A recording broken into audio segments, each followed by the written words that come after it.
Hey guys, my name is Jason. I'm the founder of Distress Loan Advisors. I help people with SBA related issues, specifically the offer and compromise. My website's got over 200 articles. It's got a podcast, it's got a free audio course, and it's got a paid audio course. And then, of course, I offer case evaluations and then help people through the offer and compromise process. Just wanted to give a quick update on the EIDL saga.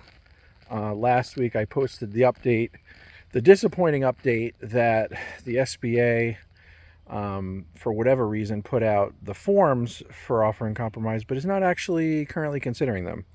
And of course, as soon as I put that up, I learned something new, which this is interesting. So just to take a step back, historically, when an SBA loan goes into default, there's a lender. So lenders typically fund SBA loans. The SBA doesn't give direct loans normally, except in the case of like disaster loans or like these COVID EIDL loans. So normally you have a bank, and if the bank, once a loan goes into default, if the bank decides it's not worth pursuing anymore because it'll cost more to collect than they'll potentially get, they'll close their file and refer it to the SBA. And then at that point, borrowers will get something that I've always referred to as the 60-day letter. And if you go on my website and just search for the term 60, you'll see articles about the 60-day letter. And basically what that is the last stop for a defaulted SBA loan before it goes to Treasury.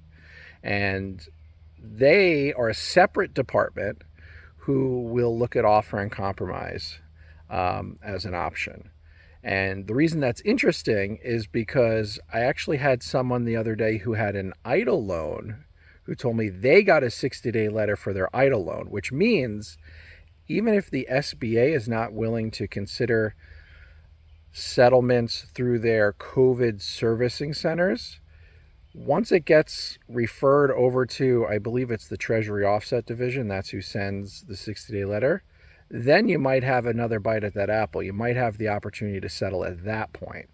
Thus far, that's the first 60-day letter that I've seen from EIDL loans. So if I see more, I'll have a little bit more confidence that that's what's going to happen here. But bottom line is, if you default on your loan, if you get delinquent enough, it looks like you may be getting yourself a 60-day letter, which is actually not terrible news, because if you were trying to settle, or if you wanted to settle, you're one of the people who wanted to settle and were disappointed to find out that the SBA isn't having it. It turns out that now when they send it to the Treasury Offset Division, you'll get an opportunity to settle, because I've settled tons of those over the years through the Treasury Offset people. There's a little bit of nuance. It's a little different than a regular offer and compromise, but more or less it's the same information. The terms tend to be slightly different. So if you get a 60-day letter from the SBA with regards to your EIDL loan, you should have an opportunity to settle. So feel free to reach out. If you get that letter, feel free to reach out, schedule some time. We could talk about it. We can talk about your options. And if it's something you want to pursue, I can certainly help with that. Like I said, over the years, I've done a lot of settlements with the Treasury Offset people.